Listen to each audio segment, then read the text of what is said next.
Here with Sister Virginia Herbers from the Office of Mission and Identity at St. Louis University. Thank you very much for joining us today.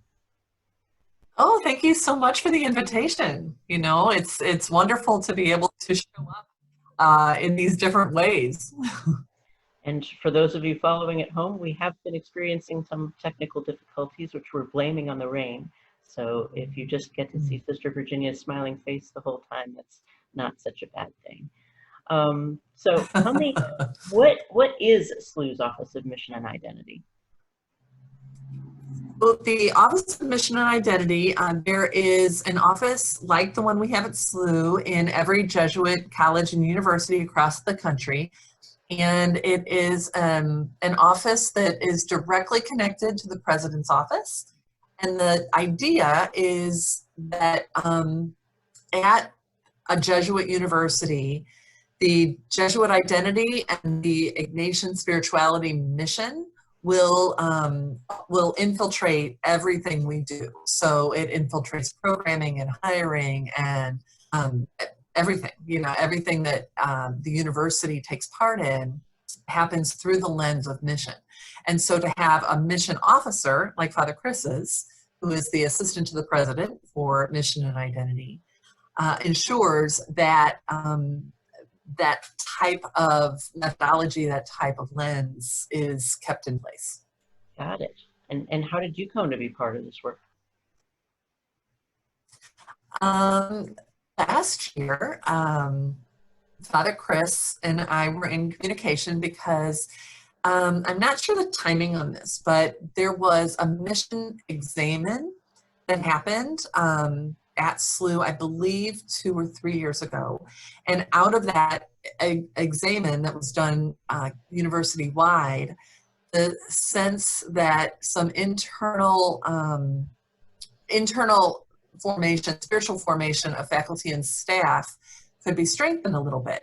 And so out of that, the position for director of spiritual formation for faculty and staff was open. And when I heard about that, I had been working for my community, the Apostles of the Sacred Heart, in leadership up in Connecticut. And that term ended in last June.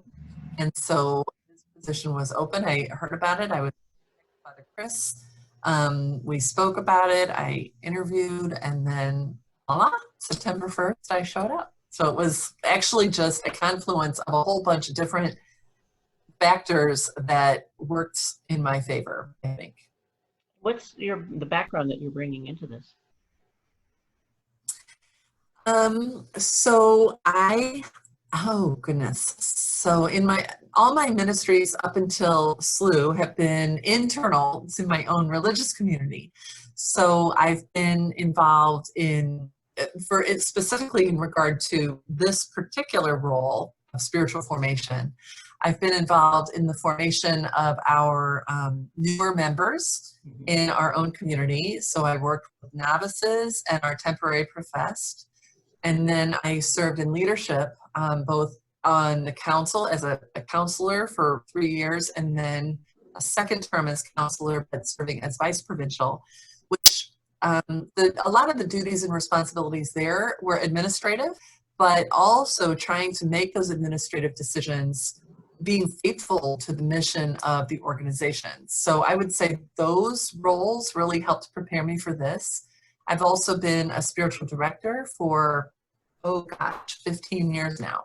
That helps too. And, you know, along with all of that, having opportunities to offer retreats or do presentations or speak on spiritual topics, that's been just a love of mine for several years. So I think all of that is what I bring to the role.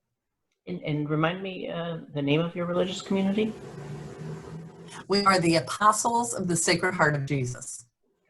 Gotcha. Okay. We're an international community founded in Italy, but in the United States, our provincial house is in Connecticut. And then we've got 4 different homes or 4 different convents here in St. Louis. And so you already had a St. Louis University connection? Yes, I did. Okay, got it. All right. So how has the pandemic affected affected how you understand your work these days? Oh gosh. So this is kind of an interesting story. So I don't know if you remember, but in March, things were moving so quickly with how the pandemic was affecting business as usual. So I remember it was, I believe it was a Thursday when Father Chris came out of a meeting and said, it looks like we're going to, the students are on spring break. It looks like we're going to be shifting into something different after spring break. The news then came out that the students would return after spring break and the faculty would prepare to move their courses online. But that next piece of information was, but the university is open for business. So in terms of faculty, in terms of staff, we thought we were still going to be, coming to work and doing our thing, et cetera. So at that point, Father Chris came into my office and he sat down and he said, I want to get in front of this thing. Yes. I want to be able to counter fear with faith and counter isolation with community. So let's do something proactive with this. So we started to move in that direction and say, okay, how can we create community or maintain community even from a distance? And what's that going to look like? And how might people plug into that?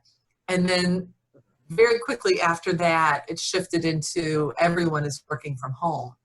And so following those shifts and those patterns, it became obvious that the way we were going to be able to reach people was going to be through digital means, whether that's Zoom meetings and continuing our programming by Zoom, or whether that was providing daily offerings on Facebook that would help keep us connected.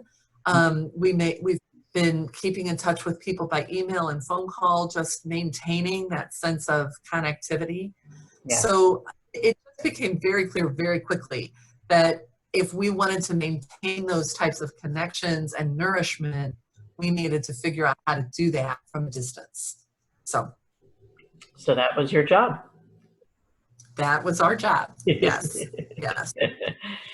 So what have been some of the lessons you've learned? What would you like to take with you out of this time? Oh, goodness. I have learned, I think first and foremost, that geography doesn't define community. So the ways that we have been able to remain connected are real. The geographical distance has changed how we connect with people and how we form community, but it has not eliminated it. So I think that's number one. And number two, that there is no replacement for actual real presence. Yes. That when you can be together personally and physically, like incarnationally, that there just is no substitute for that. The two-dimensional screen is awesome for how it can operate and what it can do, but it is insufficient for that in-person relationship. So I think those are the two main learnings, and that's not rocket science. I think everybody has come to understand and believe that. So, but it bears repeating. It feels like anytime that we are deprived of something essential, once we get to return to it, it's just like a cold drink of water, that we've been able to take for granted, this idea of being together with the people that we love. And the fact that we can't reminds us, oh, these are the people that we love. So, yeah. Right. I think yesterday, a friend of mine made a comment that just really stuck with me, and I need to do something with it, but I'm not sure what yet. And the comment is just the notion that I'm not sure how, when we talk about going back to normal or gradually getting back to normal, or when will things get back to normal, his comment was, I'm not sure if normal, the way it was really good for me. Right. Or if I was good in that Right. normal. Right. So do I want to maintain from these days of lockdown? Mm-hmm. Because they have brought to myself, or they've taught me how out of whack parts of my life were, or I've rediscovered my love for whether it's solitude or nature or whatever it might be. And I'm really thinking by that, like what do I want to maintain from these lessons? What have I Mm-hmm. learned that I need to just get rid of once certain restrictions are lifted? Oh, absolutely. College Church has a unique relationship with SLU in that we are on SLU's campus, but we are also a parish, so we're kind of archdiocesan, but we're definitely closely connected in with the SLU community. So I want to Mhm. invite folks to stay connected in with what you're doing. What would be the best way to do that? So I would suggest, first of all, the Office of Mission and Identity for SLU also reaches out to the alumni and the donors of SLU, the benefactors of SLU, and many of those alumni and benefactors attend College Church. Absolutely. So we don't have separate communities. It's like one community with different, almost different facets of the gem, if you will. So I think for folks who are parishioners at College Church and who want to know what's going on at SLU, or what is our relationship with the Office of Mission, honestly, I think just some of our collaboration through our Facebook pages has been awesome. Some of the offerings that are made from College Church, we publicize to our faculty and staff, and I think the same could be true there, that some of the offerings we make available to faculty and staff, we could throw into the College Church bulletin or announcements. So I think it's a very fluid and easy way to combine or just enhance and broaden those communities. And I will be sure to put a link in on this video to your Facebook page and to your website, Great. just to let people explore around there a little bit more. Well, Sister Virginia, Wonderful. thank you so much for your time today. I really appreciate it.